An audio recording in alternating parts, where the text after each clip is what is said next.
A nossa próxima pauta é... Então, Fábio, o que acontece? Essa semana a gente viu que a ONU liberou a lista atualizada do ranking do Índice de Desenvolvimento Econômico, que é um índice socioeconômico, né? É um índice que mede escolaridade, nível de renda, nível de Saúde, esperança né? de vida, saúde, né? Exatamente. E, rapaz, a impressão que eu tenho, não sei o que você acha, é que o Brasil é um carro que está numa pista de corrida, que ele é um carro que é uma equipe forte, mas que o motor está perdendo a potência e equipes menores estão ultrapassando. E ele está cada vez perdendo mais potência, ficando mais para trás. A impressão que eu tenho é essa. Só para poder ilustrar o que você vai falar para a gente aqui agora, eu fiz um levantamento rápido. O Brasil ficou atrás de Lituânia, Estônia, leste europeu. Sim. Grécia, Portugal, na Europa Ocidental. Estou falando de alguns países, tá? Tem muitos mais. Argentina, Chile, Bielorrússia, que é uma ditadura com 30 anos. Turquia, Uruguai, Panamá, Bahamas, Cazaquistão, Malásia, tá? Esses todos estão como muito elevado. E aí, abaixo do muito elevado, onde o Brasil está. Aí vem Trinidad e Tobago, à frente do Brasil, Albânia, Cuba, Irã, México, Peru e Colômbia. E aí, meu amigo, o que você pode dizer pra gente? Rapaz, olha só, na verdade eu quero começar de uma forma bem conceitual, porque quem está nos assistindo fica pensando nessa sopa de letrinhas, né? O que é isso, né? O que é isso? O que é esse índice de desenvolvimento humano? Na verdade, isso foi criado, tá? Final da década de 90, inclusive os dois criadores foram Nobel de Economia, tá? Me falha a memória agora do nome deles, onde a proposta é medir fora do PIB, fora daquele indicador tradicional, tá? Vou dar um exemplo simples. Pensa num município que tem uma alta arrecadação por conta de royalties e tributos associados a óleo e gás. Quissamã é um exemplo disso. E aí você pega a arrecadação de Quissamã, divide pelo número de habitantes, a renda média de Quissamã é altíssima, mas quando você chega lá, não necessariamente as pessoas estão recebendo aquele valor, sabe? Então, o indicador do desenvolvimento humano é justamente isso. Vamos tentar medir de uma outra forma. É como nos exemplos acadêmicos que nós temos em sala de aula. O PIB do Brasil na década de 50 era, sei lá, 30, 40 vezes menor do que o de hoje, mas a qualidade de vida daquela época era muito maior do que a de hoje, sabe? Então o índice de desenvolvimento humano está muito preocupado com isso. Outro ponto em que nós temos que ter essa relação é saúde, renda e escolaridade. Vamos falar de renda. Que renda é essa? Novamente, existe o PIB, aí eu vou lá no PIB, que é o Produto Interno Bruto, né? Estou ainda no meu modelo conceitual com vocês, conversando para todo mundo. Tiro o consumo, investimento, gastos do governo, que é o que a gente está discutindo aí com relação ao que o governo vai colocar no combate à Covid, por exemplo, a saúde e tudo mais, e as relações que eu tenho com o exterior. Aí eu vou decompondo isso e chego à renda nacional. Então essa renda nacional são os salários, os aluguéis, as transferências do governo, aí entenda transferências, todos esses pacotes que o governo dá, no sentido do amparo social para as pessoas. Por quê? Porque essa pessoa precisa ter essa renda. E aí o Brasil, ele vem perdendo posição, ele perdeu 5 posições comparado ao último relatório, e se a gente pensar no período que foi até o ano de 2013, 2014, o Brasil perdeu muito mais. A posição que o Brasil teve de melhor classificação foi a posição de número 74, também, se não me falha a memória. Aí alguém pode me corrigir. É isso aí, foi isso mesmo. Já caiu 10 posições desde 2014. Isso daí. Então, isso é muito assustador, porque esse número ele expressa uma realidade. Esse número expressa uma realidade em que, por exemplo, eu não falo mais, não uso mais a expressão mendigo, eu uso a expressão morador de rua. Porque, na verdade, aquela pessoa está ali porque ela não tem renda, ela não consegue se locomover para casa, ela não consegue retornar. Isso é muito comum nos centros urbanos. Isso é assustador, sabe? Então, o índice de desenvolvimento humano está mostrando justamente isso. Com relação à educação, o jovem que olha para esse salário achatado, e aí isso me assusta como professor universitário, porque ele não vê o ganho no nível superior, entre ele não ter o nível e ter o nível superior. Então isso tudo vai afetando e acaba refletindo também na saúde por conta desse processo que já está aqui. Então eu queria também passar a palavra para vocês, para não me alongar muito, e queria fazer um parênteses. Olha só, essa é uma parte muito importante. Eu quero parabenizar a gravata do Marcelo Moreira. Olha que coisa fantástica. Eu achei de uma elegância absoluta. de uma cara, eu com a minha camisa do Raul Seixas aqui, tudo alternativo, olha só. Eu estou aqui numa proposta tão mais...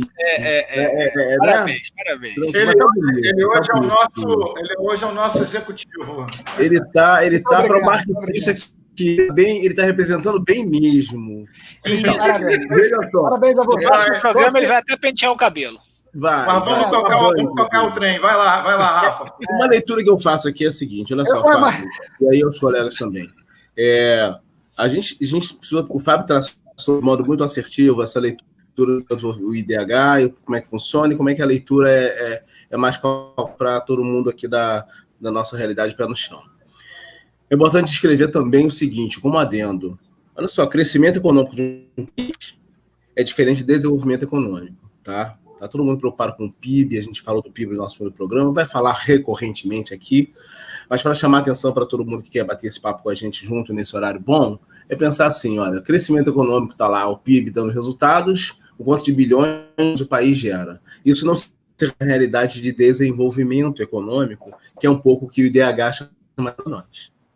É aí onde a gente toca na educação, no custo de vida das famílias, na percepção de ganho projetivo. As pessoas não estão mais se projetando com essa realidade que o país apresenta em conta, em PIB, mas que não se materializa no desenvolvimento do país. E aí é onde o aluno que a gente tem, Fábio, quer seja da graduação de pós, ou o filho que está com 17 anos querendo ingressar no mercado de trabalho, ele não vê investir 4, 3, 5 anos numa graduação, quer seja em nível de tecnólogo ou propriamente uma graduação modal, porque o país não apresenta um tipo de perspectiva. E eu não estou falando de expectativa. Eu estou falando de perspectiva, que é um horizonte, é onde você quer chegar. A expectativa está muito ligada ao cenário dos 50% ou não. Ah, se deu, muito bem. Se não deu, acabou. Não, eu falo de perspectiva. Essas realidades que o país apresenta em números acabam gerando para nós uma confusão de interpretação. E que quem está na base aqui assim, mas se o PIB cresceu, o país está desenvolvendo em momento nenhum. Em momento nenhum isso é refletido, tá? Essa é a questão.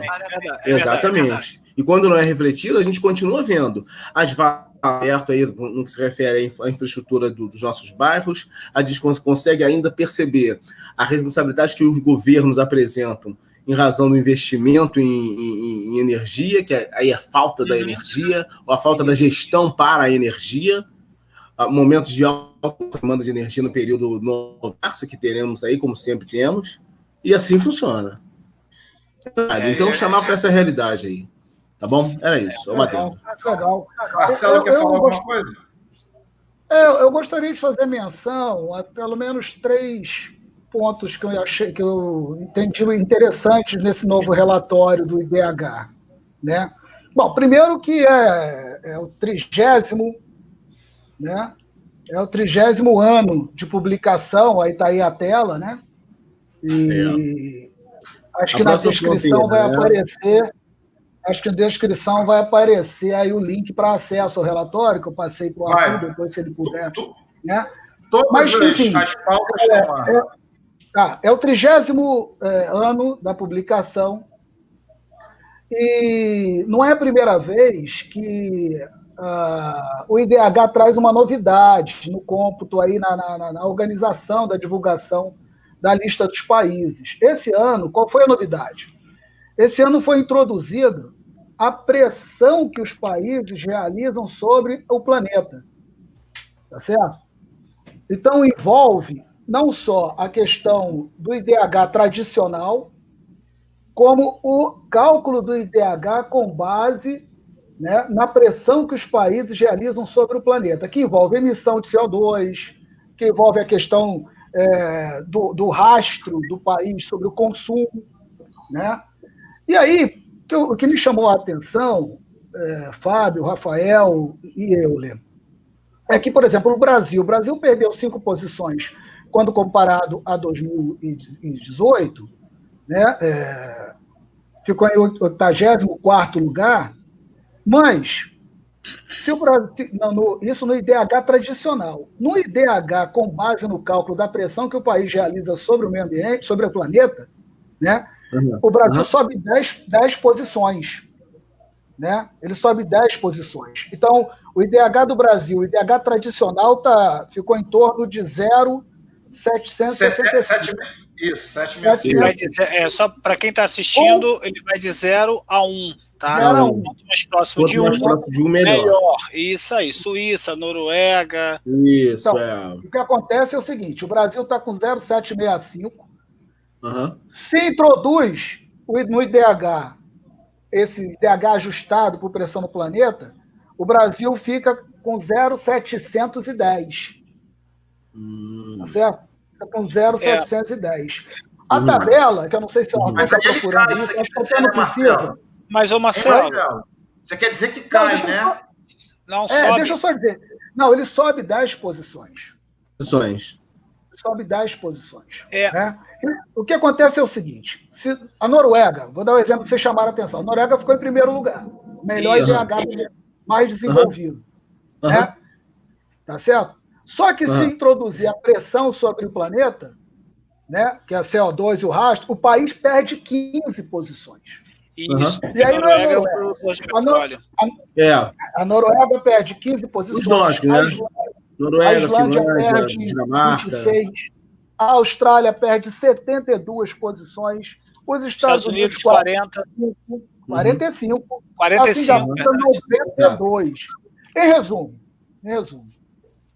os habitantes destes países conseguem, dentro do IDH tradicional, né, alcançar o índice de desenvolvimento melhor, nesse caso com muitas aspas, às custas do meio ambiente. Exato. Às custas do meio ambiente. Mas, então, eu queria chamar atenção para isso, que eu achei isso uma inovação, porque não é a primeira vez. Fábio, já. É só para lembrar. O IDH já colocou a desigualdade das sociedades, as disparidades, desigualdade de gênero, e esse ano introduziu a questão da pressão sobre o planeta. Não, o que você está colocando é muito pertinente, tá? E é um ponto que eu acabei não tocando por um motivo. Porque a gente ainda não tem uma base histórica, né? É o primeiro ano que está seguindo isso, e leva ao ouvinte. Então o Brasil melhorou 10 vezes, o Brasil melhorou 10 posições. Você está entendendo? Assim, eu concordo em gênero, número e grau, uma expressão antiga. Eu estou dizendo a novidade. Eu sei disso. Não, eu concordo perfeitamente com você, eu só estou complementando o ponto. O que você está colocando é real e está no relatório e faz parte disso mesmo. Inclusive, né, como você bem colocou, vários países perderam muitas posições. Na minha fala, eu sei que não há necessidade de fazer uma defesa aqui das falas, mas eu quero fazer essa defesa. Garoto, já que é um programa livre nesse sentido. Mas o ponto que eu quero colocar é que quem está assistindo e está desavisado, ele pode pegar esse número de que melhorou 10 posições e botar debaixo do braço. Você está entendendo? É só essa brincadeira que eu estou fazendo aqui com vocês. É porque eu falei que eu ia citar 3 pontos, eu só citei 2. O terceiro é justamente esse aí que você está dizendo. Existem vários momentos do IDH, na apresentação do relatório, que eles introduzem as novidades para chamar a atenção para problemas reais. Esse é um problema real. Então, assim, a gente tem que divulgar. O que ocorre é o seguinte: o título do relatório já diz tudo, né? O relatório está dizendo lá, a próxima fronteira, desenvolvimento humano e o antropoceno. O que é o antropoceno?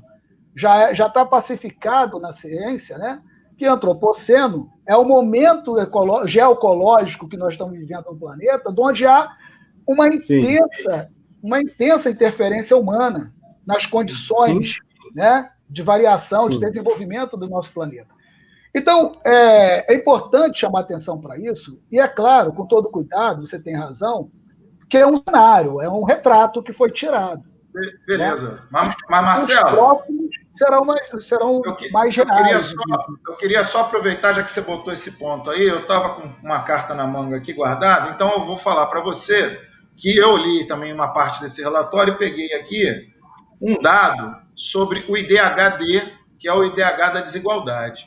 E se a gente olhar o IDH da desigualdade do Brasil, o Brasil, ele de 0,765, ele cai para 0,570. Nós vamos lá para o cento e pouco, 102, 103, um negócio desse. Então, o Brasil ele está entre os mais desiguais do mundo. Sim. No IDH, no Índice de Desenvolvimento Humano. Não, sim, mas o que eu quero chegar nesse ponto aí? Eu entendi que você quis dar o recado, olha, esse pessoal posa de bonito, mas eles estão destruindo o planeta. Só que aí, meu amigo, a gente fica numa situação complicada, porque se a gente for tratar assim na nossa questão doméstica e a gente olhar para dentro, a gente destrói o planeta. Para você ter uma ideia, esse ano, em relação à emissão de gases, o Brasil tem segundo lugar por emissão de gases devido a onde? Queimada, os puns, desculpa falar dessa maneira, os peidos dos bois que ruminam. A gente está passando. Tem uma cautela com isso aí. A gente tem que ter um cuidado, flatulência dos bovinos. A gente tem que ter um cuidado muito grande com essa questão ambiental, porque nós não estamos fazendo trabalho de casa. E a gente está num país vivendo um pé de desigualdade absurdo. A questão ambiental exige uma pauta específica. Só para deixar claro. A gente pode transformar essa leitura. Pode deixar claro para quem está assistindo que não é isso que o relatório está dizendo. O relatório não está dizendo que o Brasil está fazendo o dever de casa, que ele é o melhor país que os outros. O relatório não está dizendo isso. O relatório só está dizendo isso. O que o relatório está dizendo é que países que possuem energia suja, geração de energia que não seja energia limpa, e aí não dá para negar. O Brasil possui uma estrutura de energia limpa, poderia ser bem melhor, mas existe. É que tem. Isso, é o que tem. É o que tem. Então, foi isso que gerou essa pegada do novo IDH da base do ambiente. É claro que a questão que vocês estão chamando a atenção agora, que vão entrar para o cálculo do próximo IDH, é bem possível, aqui nós vamos fazer futurologia, mas é bem possível que no IDH do meio ambiente, esse IDH ajustado, o Brasil perca algumas posições com relação ao que ele ganhou agora com base com dado do ano passado. Né? Agora, isso não quer dizer de maneira alguma que o Brasil é melhor do que o outro, coisa do tipo. É um dado que está olhando para trás. Sim. Eu volto a citar. Eu penso que a pauta ambiental, a discussão ambiental, para fazer uma correlação com esse tema, ela precisa ter uma pauta específica, a gente precisa discutir isso e apresentar isso para quem nos assiste um certo vagar. Sim.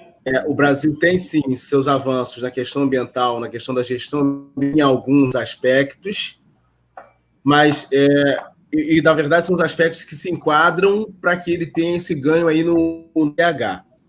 Mas a pauta ambiental, no caso brasileiro, no viés do gerenciamento de resíduos, da gestão energética, do planejamento energético, isso merece uma discussão outra, que vai tocar na saúde, porque o planejamento ambiental tem a ver com a gestão do planejamento urbano tem a ver com gerenciamento de resíduo, que tem a ver com descarte de efluente, assim, que toca na saúde, que toca na higiene e que toca no status do Covid que a gente vê hoje aí. Exatamente.